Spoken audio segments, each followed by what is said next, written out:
Muchas gracias, Padre, por este tiempo que nos permites para compartir tu palabra. Te rogamos que tú hables y nosotros te decimos como pueblo, Señor, habla tú, que nosotros oiremos. En el nombre de Cristo Jesús. Amén.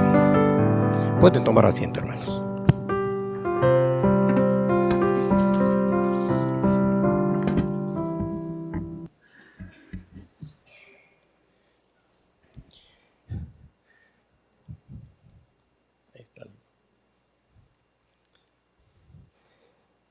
Según este reloj son las 12, ¿no, verdad? ¿Sí? No, 11:46, ya me habían asustado, ¿no? Muy bien, es para tener una referencia. Buenos días a todos, hermanos. En esta mañana estoy aquí por una razón, para compartir la palabra de Dios, pero también el propósito es poder cumplir un acuerdo de presbiterio de venir y compartir la palabra a ustedes. Esto puedo decir que es la razón por la cual me encuentro aquí con ustedes. Pero también puedo decir que independientemente de la razón por la que tú estás aquí en este servicio, creo que Dios te trajo. Dios quiere decirte que sepas cuán profundamente eres amado por Él, cuánto se preocupa por ti, que Él quiere que sepas que Él te ve, que Él te entiende, que Él te conoce y que no te trajo a este lugar para regañarte o para hacerte sentir mal. No importa quién eres, no importa lo que has hecho, a Él lo que le importa es tu vida. Él tiene un propósito para ti. Él es un Dios de segundas oportunidades. Este es el título con el cual quiero compartir la palabra de Dios con ustedes. Jesús, el Señor de las segundas oportunidades. La Biblia narra a veces historias vergonzosas, pero también nos habla acerca de la maravillosa gracia. Gracia del Dios de las segundas oportunidades. En el Antiguo Testamento tenemos varias personas de las cuales pudiéramos hablar, pero por razones de tiempo solamente mencionaría a David, adúltero, asesino, hipócrita, mentiroso. Sin embargo, a pesar de tener el encuentro con el Dios de las segundas oportunidades, tiempo después Dios dice de él las siguientes palabras: David, un hombre conforme a mi propio corazón. Díganme, ¿acaso Dios no es Dios de segundas oportunidades? Pero también en el Nuevo Testamento encontramos ejemplos de personajes que supieron ver en Jesús al Dios de las segundas oportunidades. Y quiero pensar en Pablo, el Saulo, el perseguidor, el participante espectador en ejecuciones, quien recibió de Jesús una segunda oportunidad y que años después fue el que difundió el Evangelio de Jesucristo por casi todo el mundo conocido de aquel entonces, escritor de cerca de la mitad del Nuevo Testamento. La historia de Mateo es una historia escandalosa, es una vida cuestionable, es la historia acerca del escandaloso amor de Jesús. Déjame decirte algo acerca de Mateo antes de entrar en el texto bíblico. Déjame decirte lo que era. Mateo, según las Escrituras, era un recaudador de impuesto, un judío. Y el problema fue que siendo judío, trabajaba para el gobierno romano. Los recaudadores eran la gente más odiada de toda la sociedad de aquel entonces. Para los judíos, Mateo era un traidor, era un chupasangre, era un sanguijuela, diríamos, un gusano anélido pariente de las lombrices de tierra. Por decirlo así, puedo decir que los recaudadores de impuestos como Mateo obtenían franquicias romanas, es decir, se comprometían a entregar cierta cantidad de impuestos y se le permitía al recaudador cobrar lo que quisiera. Y además de esto, contaba con la protección de la guardia romana. Y así se hacían ricos cobrando más de lo debido. Díganme, si en estos tiempos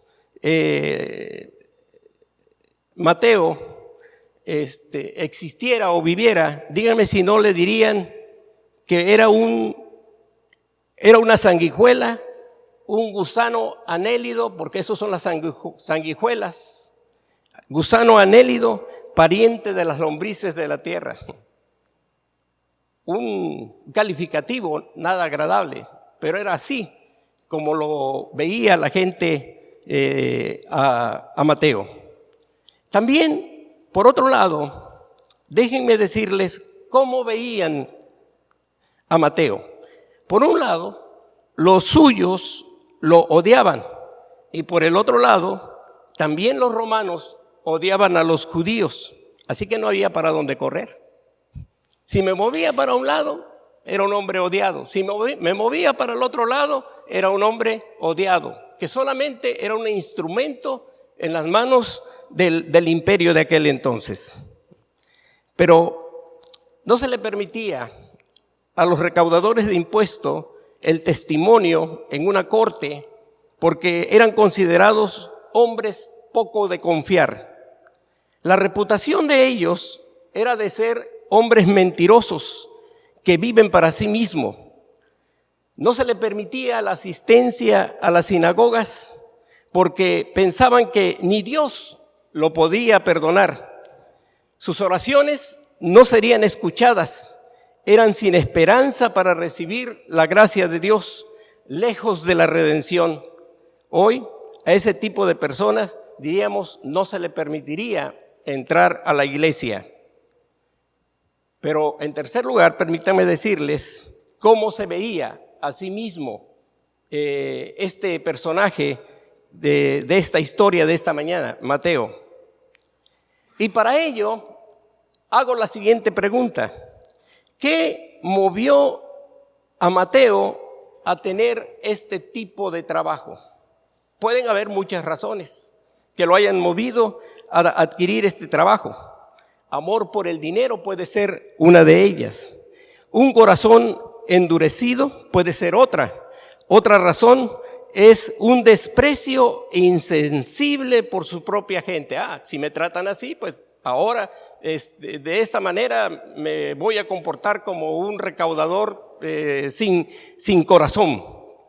Pero también podría haber otra razón, que es un nivel de desesperanza. Las cosas no van a cambiar.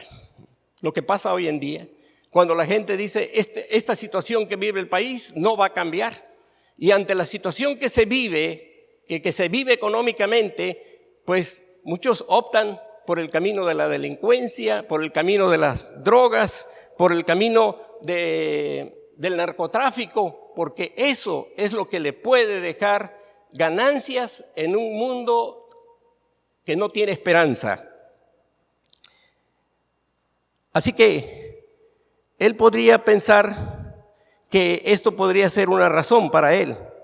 Y mientras no se pueda salir del sistema, obtendré todo lo que pueda, ya que realmente no me interesa lo que la gente pueda pensar. Era un hombre rico, pero sin duda alguna era un hombre en bancarrota espiritual. Es posible que no le importaran las cosas del cielo, así que podría decir, viviré como sea, de todos modos me voy a ir al infierno. Podríamos dibujar y pensar que era Mateo.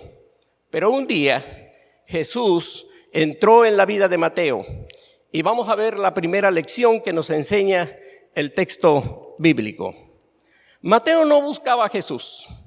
Sabía que no merecía la atención de Jesús. Sabía quién era Jesús, pero no le importaba. Pero fue Jesús quien vino a Mateo. Y fue Jesús quien podríamos pensar sí le importaba la vida de Mateo, como le importa tu vida y como le importa mi vida.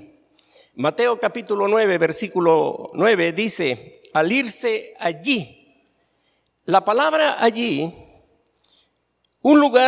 es un lugar de Nazaret, donde 4 hombres traen a su amigo, a Jesús, para que él pudiera ser curado. Es la historia que narra, donde hicieron un agujero en el techo y arrojaron al tipo delante de Jesús. A eso se refiere allí. Al irse de allí, Jesús vio a un hombre llamado Mateo, sentado en la mesa de recaudación de impuestos y le dijo, sígueme. Y Mateo se levantó y le siguió. 2 palabras sencillitas que podemos ver en este versículo 9. Así de fácil. Jesús lo vio y le dijo, sígueme. Y así de fácil, Mateo se levantó y lo siguió. No fue una mirada casual la de Jesús, sino que lo que en realidad significa la mirada de Jesús es que puso su atención, lo percibió, lo entendió y diríamos en términos modernos, lo escaneó de arriba abajo, aunque Dios no necesita de escaneo porque sabe lo que tú eres y lo que yo soy. Esa fue la mirada de Jesús. Esa fue la forma como Jesús, al acercarse, al irse de allí, ve a Mateo, lo observa y su mirada no es una mirada casual. Mateo vio en la mirada de Jesús una mirada diferente a la que estaba acostumbrada cuando miraba los ojos a los que les cobraba impuesto. Sin duda alguna que la mirada de Jesús fue totalmente distinta. No percibió en la mirada de Jesús odio, resentimiento, rencor contra él, sino lo vio de diferente manera. Lo vio como alguien que no lo condenaba, sino lo vio como alguien que, si ciertamente no estaba de acuerdo con lo que él estaba haciendo, ciertamente estaba mirando en la mirada de Jesús alguien que le decía o que le podía expresar compasión y le podía expresar misericordia. Así de fácil. Y es así como Jesús vio a Mateo y es así como Jesús también te ve a ti en esta mañana. Te entiende, te conoce, Él te ve y Él te da también una segunda oportunidad. Así nosotros también deberíamos de hacer con todos aquellos que nos ofenden. Somos hombres y mujeres llamados para dar segundas oportunidades a quienes nos fallan, a quienes consideramos que no son dignos, a quienes podemos considerar y podemos ver que son personas que no tienen perdón, pero que tú, al igual que Dios, que al igual que Jesús, has sido llamada para ser creyente de nuevas oportunidades, de segundas oportunidades. Hay una segunda lección que podemos aprender. No solamente Jesús me ve como soy. Eso fue lo que percibió Mateo. La primera es que Jesús me ve como soy. ¿Sí? ¿Podemos considerar eso? ¿Jesús qué? Me ve como soy. La segunda es que Jesús me ama como soy.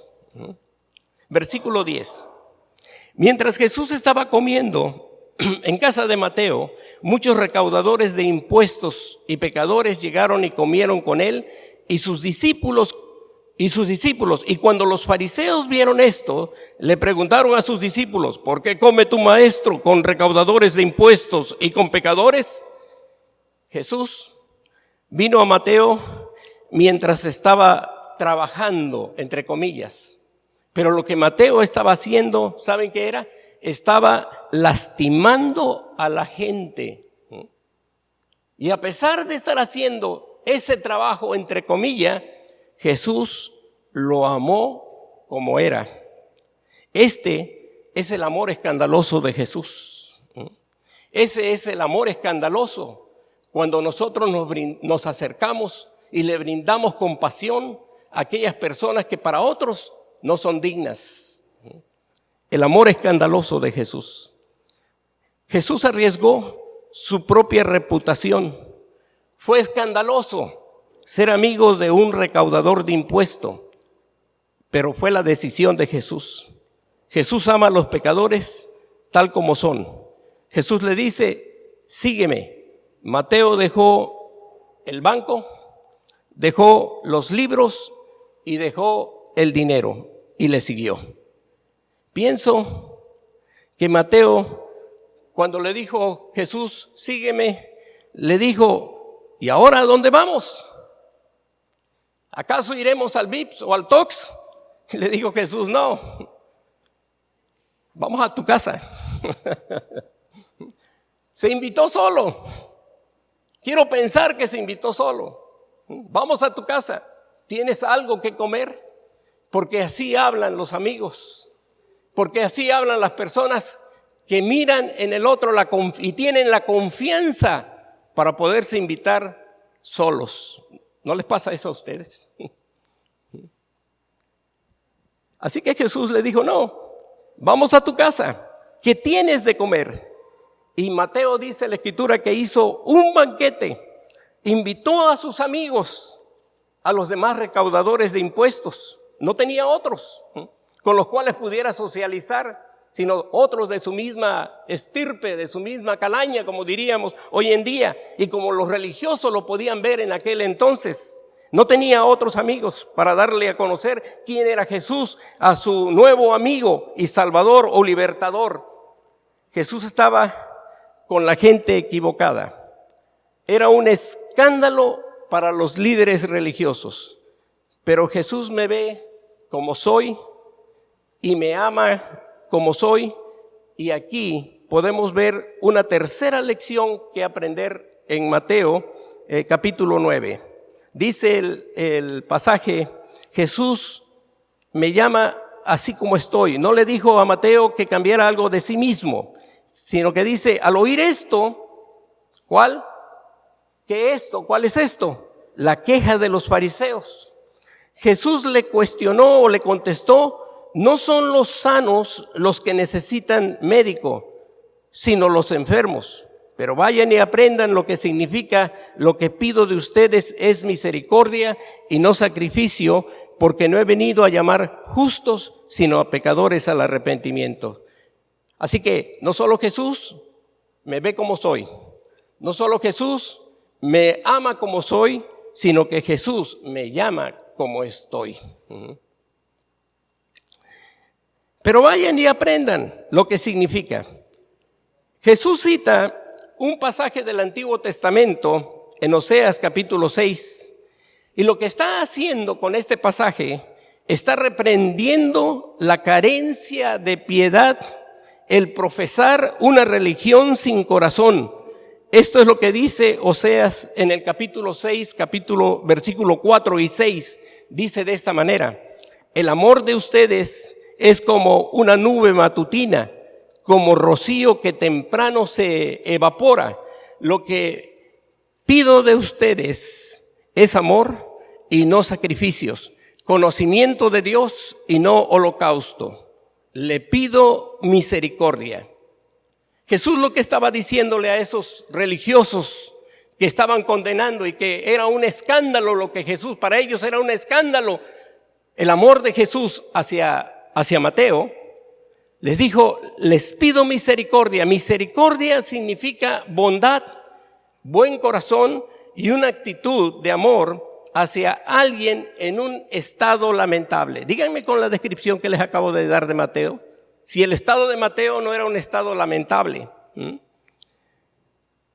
El amor hacia alguien como Mateo. La misericordia de Jesús es una actitud de amor hacia el estado o hacia el estado lamentable de Mateo. Cuando Dios dice deseo conocimiento de Dios, no significa ser un cabezón lleno de conocimientos bíblicos, que no es malo. No es malo estudiar, no es malo tener conocimiento de las cosas de Dios, no es malo. No es malo ser teorético, como me decía mi profesor Fred River, sino lo importante también es ser un creyente que me conozca personalmente y experiencialmente. No solamente alguien como Nicodemo, que conocía la palabra de Dios, pero no al Dios de la palabra. Jesús estaba diciendo, no quiero tu religión, quiero que ames a la gente y quiero que me ames a mí. No quiero tus reglas, quiero una relación. Y eso es a lo que Jesús llamó a Mateo. No a un código de conducta, no a una lista de reglas de hacer y no hacer, sino que Jesús llamó a Mateo para que lo conociera a él, al Jesús de las segundas oportunidades, a ese Jesús que hoy está aquí entre nosotros y que de la misma manera, de alguna o de otra forma, no solamente a los que no han conocido a Jesús, sino a nosotros los creyentes que por alguna razón nos hemos quedado a medio camino, que por alguna razón solamente somos espectadores dentro del reino de Dios, pero no estamos participando dentro del proyecto de Dios en este mundo. Algo ha pasado, algo ha acontecido, pero el Dios de la segunda, el Jesús de las segundas oportunidades, que te ve y que te conoce, está aquí precisamente para no dejarte como estás. Jesús, hemos visto, primero, me ve como estoy. Segundo, me ama como soy. Y tercero, Jesús me llama como esté. Y por último, Jesús no me deja como estoy. No puedes quedarte. No nos podemos quedar así. No nos podemos quedar en esa situación en la que muchos probablemente hayamos quedado en el caminar. Dice la Escritura, o nos enseña, que Él no me dejará como estoy. Su invitación a Mateo fue inmediata, fue instantánea y no le pidió que cambiara su vida antes de ser su seguidor. No le pidió que corrigiera algo de sí mismo. No lo regañó. No le dijo, ¿qué no te da vergüenza que siendo judío explotas a tu propia gente? No lo regañó. Como a veces nosotros acostumbramos a regañar a la gente en vez de mostrarle compasión. Le dijo, sígueme. Y así, mientras caminamos, seguiremos cambiando la manera de vivir. La vida cristiana comienza con un sígueme y continúa caminando con el Jesús de la historia, con el Jesús de la vida, con el Jesús de la experiencia, con el Jesús vivencial, ¿sí? Se sigue creciendo. No nos quedamos ahí. Para que se cumpla lo que dice la Escritura, que el que comenzó en vosotros, estando persuadido de esto, dice Filipenses, estando persuadido de esto, que el que comenzó en vosotros la buena obra, la seguirá perfeccionando hasta el día de Jesucristo. El perdón de Jesús no se compra. Por ser generoso no se adquiere. El hombre, cualquiera que sea su condición, no puede comprar o adquirir el perdón de Dios de otra forma que no sea la que pueda recibir por gracia de parte del Señor de las segundas oportunidades. La gracia está disponible para cada persona en este lugar. Jesús te dice, sígueme y te voy a dar una nueva vida. Jesús te llama antes de que tú puedas hacer algo para merecerlo. Y esto podríamos decir, esto se llama gracia de parte de Dios, del Dios de las segundas oportunidades. Jesús te dice, sígueme que yo me encargo de las cosas que no puedes cambiar en tu vida, y en el camino te seguiré transformando de gloria en gloria. Esta es la razón de lo fácil, de lo simple que podemos ver y leer en las Escrituras. Lo vio y le dijo, sígueme, se levantó y lo siguió. Así de sencillo, así de fácil. Pero que en medio de esto fácil y sencillo podemos ver todo lo que estaba detrás de lo que nosotros llamaríamos fácil y sencillo. Mira, quiero que observes todo lo que Mateo dejó cuando se levantó y siguió a Jesús. Sabía que los riesgos que estaba tomando nunca volverían a ser, nunca volvería a su antigua vida. Había abandonado su trabajo, dejó todo. Y como dije, dejó el banco de los tributos, dejó los libros, dejó el dinero, todo lo dejó. Tuvo que pagar un precio. Cuando nosotros tenemos que dejarlo todo, tenemos que pagar un precio. Es más, hasta a los que viven la infidelidad y los que han caído en la infidelidad del matrimonio, han tenido que dejar todo, con todo el dolor de sus sentimientos y corazón. Cuando Jesús le dice, lo que estás haciendo no es correcto, levántate y sígueme, tienen que dejarlo. No les queda otra. Si quieren verdaderamente seguir al Dios de la gracia, al Dios de las segundas oportunidades, para que un matrimonio no se desquebraje y para que los hijos no sufran el problema de una infidelidad, tienen que dejarlo. Los psicólogos dicen y aconsejan a las personas que han caído en infidelidades, les dice, dile a esa mujer o dile a ese hombre adiós, despídelo, salúdalo y dile adiós. Tienes que dejarlo. Hay cosas que dejar que a veces nos gustan, pero que hacen que nuestra vida espiritual no crezca. Pero es necesario que cuando escuches la voz de Jesús que te dice, sígueme, tienes que pagar el precio de dejar aquello que tanto te atrae, que tanto te atrapa. No es fácil, no es sencillo, pero cuando Jesús dice, sígueme y tú te levantas, de lo demás, Él se encarga de hacer que las cosas puedan ser fáciles y sencillas. Esta actitud de Mateo, que lo dejó todo, me habla de un hombre desesperado por una relación con Dios. Un hombre necesitado de aceptación, de amor y de amistad. Así que cuando se le presentó una segunda oportunidad, no lo pensó dos veces. Al instante respondió a esa oportunidad. Dejó todo, dejó esa vida, dejó su trabajo, dejó su culpa, dejó su vergüenza, dejó su inmundicia, dejó su pasado, dejó su pecado. Todo lo dejó y entró en una nueva relación con el Jesús de las segundas oportunidades. ¿Y tú? Jesús te ha dicho y te ha hecho la misma invitación en esta mañana. Sígueme. ¿Has tomado su invitación? Él no tuvo que pedírselo a Mateo dos veces, solamente una vez. Y Mateo estuvo adentro de esta invitación y dio el primer paso para una nueva vida. Es cierto que los que hemos creído en Cristo Jesús hemos pasado de muerte a vida, pero como les dije al inicio, a veces algo sucede en nuestro caminar, en nuestro peregrinar, que nos hace sentarnos y ser solamente espectadores del proyecto de Dios. Hay que levantarse.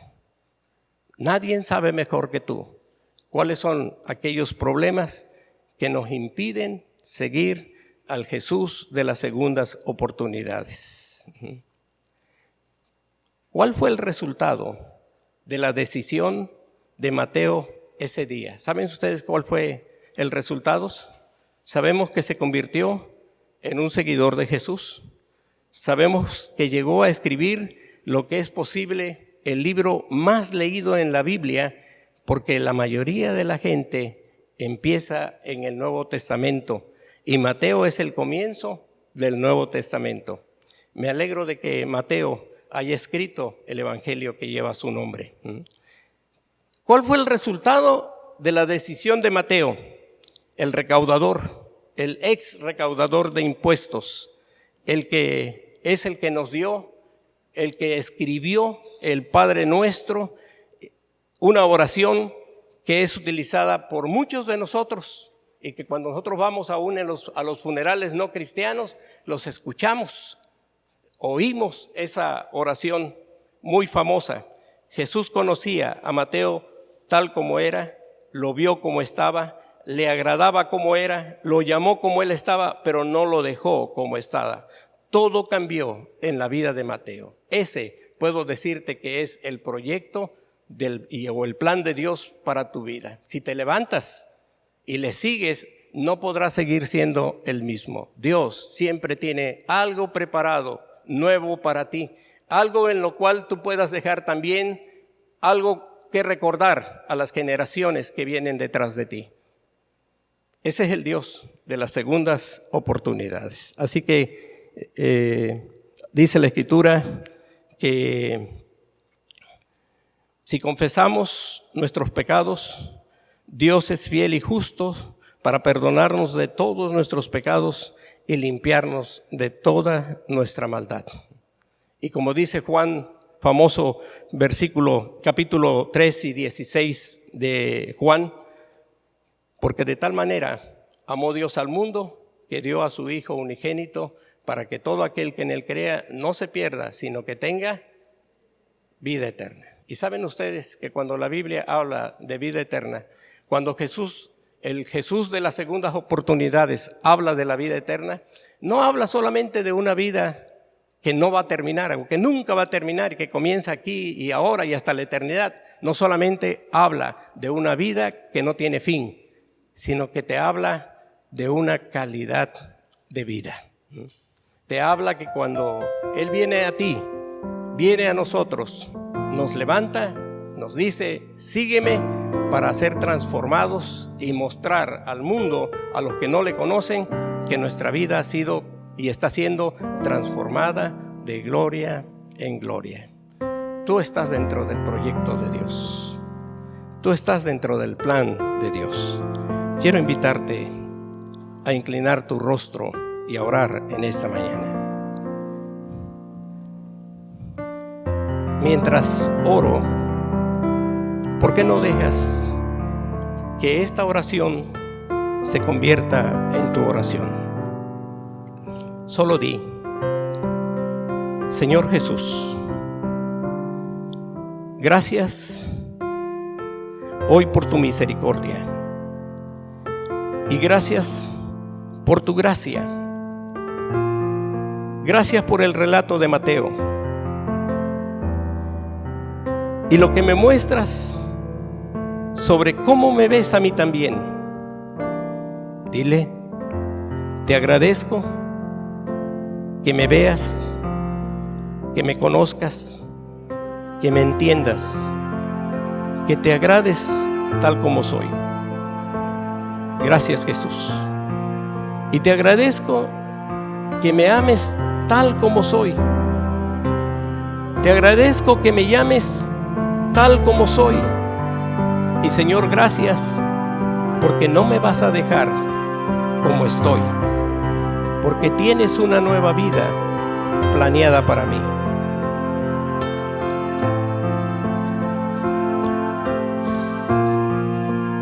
Te pido, Señor, perdón por mis pecados. Dame un nuevo corazón. Dame una nueva vida. Enséñame a seguirte. Enséñame a vivir una vida que te agrade, Señor Jesús. Muchas gracias, porque tú eres el Dios de las segundas oportunidades. Y para ti, que tal vez no has hecho una decisión, o que tal vez no has tenido un encuentro personal con el Cristo de las segundas oportunidades, dile: Señor, perdóname. Te ruego también que me des un nuevo corazón, que me des una nueva vida y enséñame a vivir una vida que te agrade. Te recibo como mi Salvador y como mi Señor. Todo te lo pido en el nombre de Cristo Jesús. Amén.